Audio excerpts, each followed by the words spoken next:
अगर भारतीय जनता पार्टी को लगता है कि किसानों के साथ इस वक्त जो सरकार का विवाद चल रहा है उस मुद्दे पर सरकार सही है या भाजपा सही है, तो आपको किसानों को बदनाम करने के लिए झूठ का सहारा लेने की क्या जरूरत पड़ रही?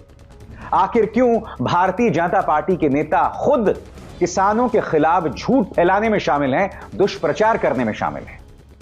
मैं आपके सामने एक एक मिसाल पेश करूंगा दोस्तों, और बतलाऊंगा और यह समझाने की कोशिश करूंगा कि अगर आप सही हैं तो आपको झूठ का सहारा लेने की जरूरत नहीं, और अगर आप झूठ का सहारा ले रहे हैं इसका मतलब आपके पास कुछ है जो आप छुपा रहे हैं। इसका मतलब आप सही नहीं हैं। आपके स्क्रीन पर यह हैं भाजपा के प्रवक्ता आरपी सिंह। इन्होंने एक वीडियो पेश किया है दोस्तों, और इस वीडियो में शराब बांटी जा रही है। एक कंटेनर के ऊपर कुछ लोग खड़े हुए हैं और वहां से शराब बांट रहे हैं लोगों में। जाहिर सी बात है आरपी सिंह किस तरफ इशारा कर रहे हैं, वो क्या कर रहे हैं, मैं आपको पढ़ के सुनाना चाहता हूं। एक ग्लासी दो ग्लासी रज रज के पियो ग्लासी ते ग्लासी, सबको पता है कहां पर। यह आरपी सिंह दोस्तों, और बात सिर्फ इस आरपी सिंह तक सीमित नहीं है। यह कोई ट्रोल है भाजपा का, दीपक शर्मा, वो क्या कह रहा है मैं आपको पढ़ के सुनाना चाहता हूं। कैमरे पर ब्लैकमेल करेंगे तो हम गरीब किसान अन्नदाता हैं, कैमरे के पीछे की हकीकत, शराब दारू लंगर का आनंद। अब आप मुझे बताइए, एक दो रुपल्ली ट्रोल और एक भाजपा के नेता में क्या फर्क रहा? क्या इन्होंने इस बात की पुष्टि की कि यह वीडियो किसान आंदोलन का है या नहीं है? और अगर है भी तो क्या आप हमें कॉन्टेक्स्ट पेश करने की कोशिश करेंगे? हकीकत क्या है दोस्तों, मैं आपको बतलाना चाहूंगा। ऑल्ट न्यूज ने इसकी पड़ताल की और पड़ताल में क्या निष्कर्ष निकला मैं आपको पढ़ के सुनाना चाह रहा हूं। किसान आंदोलन पर निशाना साधते हुए एक वीडियो शेयर किया जा रहा है।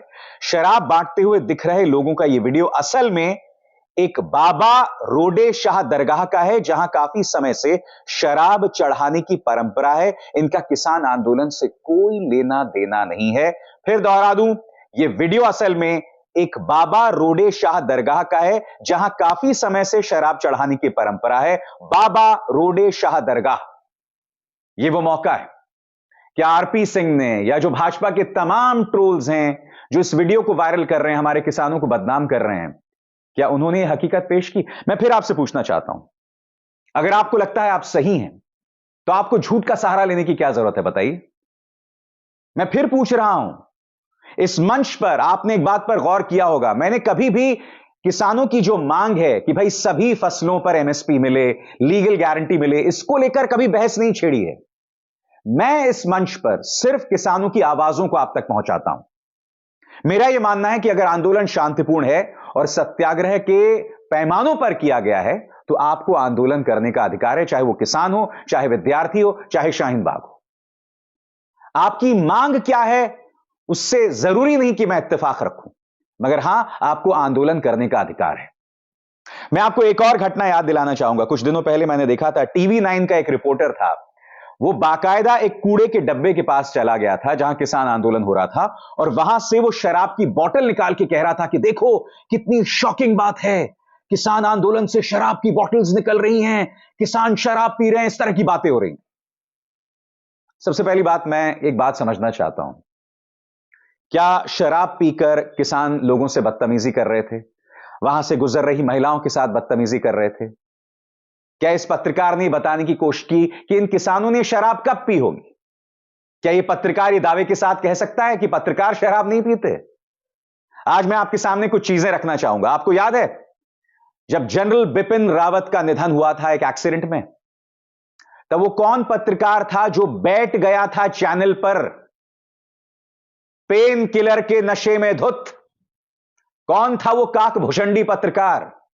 था ना एक पत्रकार जो शराब के नशे में धुत ऑन एयर बैठ गया था और बाद में अनर्गल कारण बता रहा था।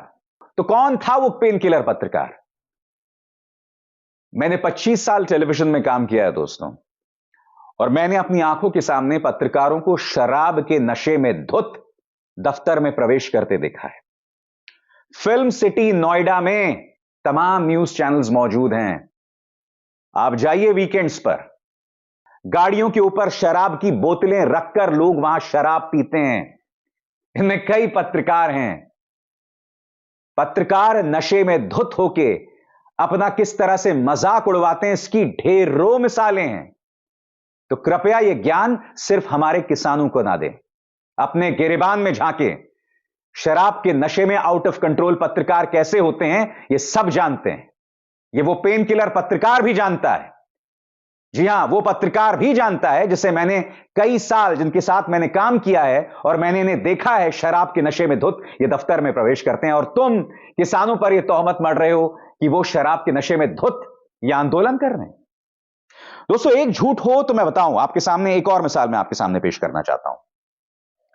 यह वीडियो पेश किया जा रहा है जिसमें कहा जा रहा है कि देखो, आंदोलन के अंदर मुसलमानों का प्रवेश हो गया है, मुसलमानों को सिखों की पगड़ी पहनाई जा रही है, और देखो ये सब क्या हो रहा है। ये कोई एक सो कॉल्ड पत्रकार है, वो कह रहा है wow, shakes two six in 1 minute. अब आप कहेंगे घटनाक्रम कहां का है। आप देख सकते हैं ये वीडियो जो है 9 जून 1922 का है, यानी कि आज से करीब 1.5 साल पहले। और ये जब सिद्धू मूसेवाला को मौत के घाट उतार दिया गया था और तब उनके कई फैंस पहुंचे थे अपनी श्रद्धांजलि देने, तब एक मुसलमान जो उनका फैन था उसने सिखों की पगड़ी अपने सिर पर बांधी थी, अपना स्कल कैप हटाकर। यह उस वक्त की घटना है। मगर यह सो कॉल्ड पत्रकार और उसके जैसे कई लोग ये झूठ फैला रहे हैं कि देखिए आंदोलन में मुसलमानों का प्रवेश हो गया है और वो ये सब हो रहा है। सबसे पहली बात, अगर मुसलमान आकर इस आंदोलन में अपना साथ दे रहा है तो क्या गलत है इसमें? मुसलमान नागरिक है ना इस देश का। दूसरी बात, तुम्हें फिर झूठ का सहारा लेने की क्या जरूरत है? बार बार झूठ का सहारा लेने की क्या जरूरत है? मैं फिर आपसे सवाल पूछना चाहता हूं। एक तरफ तो सरकार बातचीत करने का ढोंग कर रही है, मगर दूसरी तरफ कील भी बिछाए जा रहे हैं, सड़क में गड्ढे भी खोदे जा रहे हैं, बाकायदा पुलों पर बैरिकेडिंग की जा रही है। दिल्ली पुलिस, नोएडा पुलिस, इन्होंने खुद ट्रैफिक को धीमा कर दिया है। इसमें किसानों का कोई हाथ नहीं है। किसान 200 किलोमीटर दूर हैं इस वक्त दिल्ली से, मगर फिर भी उनके नाम पर ट्रैफिक को धीमा किया जा रहा है। और बदनाम किसको किया जा रहा है? किसान को बदनाम किया जा रहा है। यानी कि आप पूरी साजिश को देख रहे हैं। एक तरफ झूठ फैलाओ, जिसकी 2 मिसाल मैं आपको दे चुका हूं, और ये सिर्फ 2 मिसालें, ढेरों मिसालें। दूसरी तरफ जानबूझकर ट्रैफिक को धीमा चलाओ ताकि आम इंसान में किसानों को लेकर आक्रोश पैदा हो। तीसरी तरफ उसे बदनाम करो और फिर उससे बातचीत करने का ढोंग भी करो। यह बात तो हजम नहीं होती ना। आपको बात करनी है, आप सलीके से बात कीजिए। आपको अपनी बात रखने के लिए दुष्प्रचार और झूठ का सहारा लेने की जरूरत ही क्यों पड़ती है भाई? ऐसी क्या मजबूरी है आपकी? वाकई दोस्तों, यह सोच के परे है, कल्पना से भी विचित्र है जिस तरह की हरकतें ये लोग करते हैं। मगर हमारे मंच पे ऐसे झूठ का पर्दाफाश लगातार होता रहेगा, यह मेरा वादा है।